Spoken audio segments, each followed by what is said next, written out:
নমস্কার বন্ধুরা, পিঙ্কি কিচেনে সবাইকে স্বাগত। আজকের রেসিপি করলা আলুর ঝাল। তার জন্য নিয়ে নিয়েছি এখানে বড় সাইজের একটা করলাকে কেটে নিয়েছি লম্বা লম্বা করে। দুভাগ করে নিয়েছি, আগে দুভাগ করে লম্বা লম্বা সরু সরু করে কেটে নিয়েছি। আর আলু কেটে নিয়েছি একটা পাতলা করে, ছোটো মতো একটা বেগুনও লম্বা করে পাতলা করে কেটে নিয়েছি। তোমরা চাইলে বেগুনটা স্কিপ করতেও পারো, আমি এখানে বেগুনটা দিলাম। বেগুনটা দিলে খেতে ভালোও লাগবে, তোমরা চাইলে বেগুনটা নাও দিতে পারো। সমস্তটা কেটে নিয়েছি, গ্যাসের মধ্যে কড়াই বসিয়ে দিয়েছি। কড়াইটা গরম হয়ে গেছে, কড়াইয়ের মধ্যে দিয়ে দিচ্ছি বেশ কিছুটা পরিমাণে সরিষার তেল।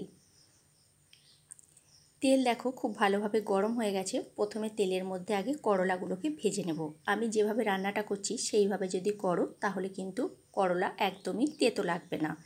বাচ্চা থেকে বড় সবাই কিন্তু চেটেপুটে খেয়ে নেবে এইভাবে রান্নাটা করলে।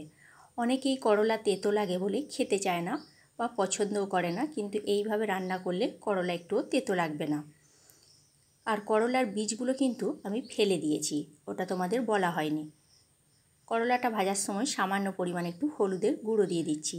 হলুদের গুঁড়োটা দিয়ে করলাগুলোকে লাল লাল করে একটু ভেজে নিচ্ছি।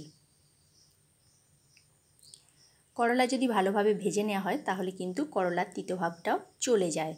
করলা আলুর ঝাল এর আগেও তোমাদের রেসিপি করে আমি দেখিয়েছি, সেটা একটু অন্যরকমভাবে আজকে বানাচ্ছি অন্যরকম। করলাটা ভাজা হয়ে গেছে, এবার একটা পাত্রে করলাটাকে তুলে নিচ্ছি। এবারে ওই তেলের মধ্যে দিয়ে দিচ্ছি কেটে রাখা আলুর টুকরোগুলো। আলুগুলোকেও লম্বা করে পাতলা করে কেটে নিয়েছি। আলুগুলোকেও 3 থেকে 4 মিনিটের জন্য নাড়াচাড়া করে ভেজে নিতে হবে। গ্যাসের ফ্লেমটা মিডিয়াম টু লোতে রেখেই রান্নাটা করছি। আর এটা সম্পূর্ণ নিরামিষ একটা রেসিপি। আলুটা আধ ভাজা হয়ে যাওয়ার পর দিয়ে দিচ্ছি কেটে রাখা বেগুনের টুকরোগুলো। বেগুন কিন্তু আলাদা করে আর ভেজে তুলে রাখিনি, আলু আর বেগুন একই সাথে আবারও একটু ভেজে নিচ্ছি। দেখো বেগুনের কালার আস্তে আস্তে চেঞ্জ হয়ে গেছে আর আলুটাও অর্ধেকের ওপর ভাজা হয়ে গেছে। এবারে এই পর্যায়ে দিয়ে দিচ্ছি হাফ চামচ মতো আদা বাটা আর দিয়ে দিচ্ছি হাফ চামচ হলুদের গুঁড়ো। এবারে এই আদা আর হলুদ দিয়ে খুব ভালো করে কিন্তু কষিয়ে নিতে হবে আলু আর বেগুনের সাথে। সামান্য পরিমাণে একটু জল দিয়েছি যাতে মশলাটা পুড়ে বা জ্বলে যেতে না পারে, সেই জন্য সামান্য পরিমাণে একটু জল দিয়ে মশলাটাকে খুব ভালো করে কষিয়ে নিচ্ছি।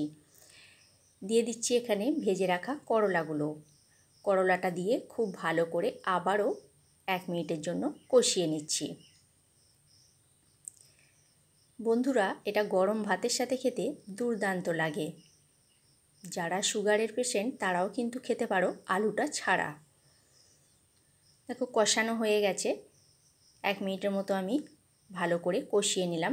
এবারে দিয়ে দিচ্ছি সামান্য পরিমাণে একটু জল।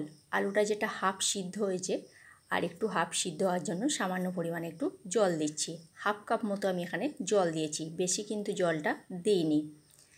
দিয়ে দিলাম স্বাদ মতো নুন।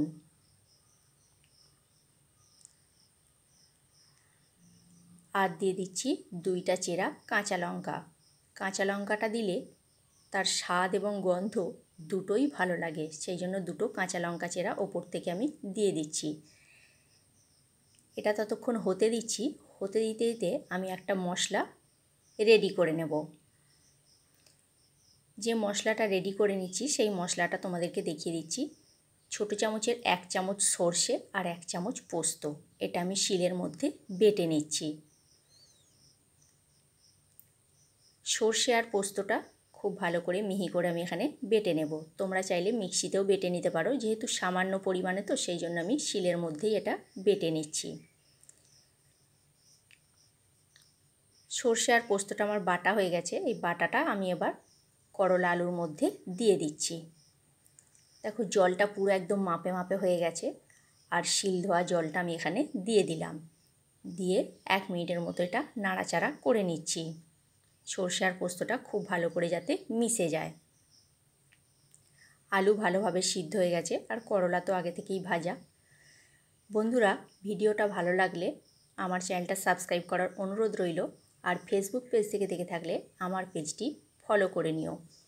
দেখো রেসিপিটা তৈরি হয়ে গেছে, গ্যাসের ফ্লেমে আমি এবার অফ করে দিচ্ছি। আর না হওয়ার সময় দিয়ে দিচ্ছি 1 চামচ মতো কাঁচা সরিষার তেল। কাঁচা সরিষার তেল দিলে খেতে বেশ ভালো লাগবে। এবার এটাকে কিছুক্ষণ স্ট্যান্ডিং টাইমে রেখে তারপর একটা প্লেটে ঢেলে নেব।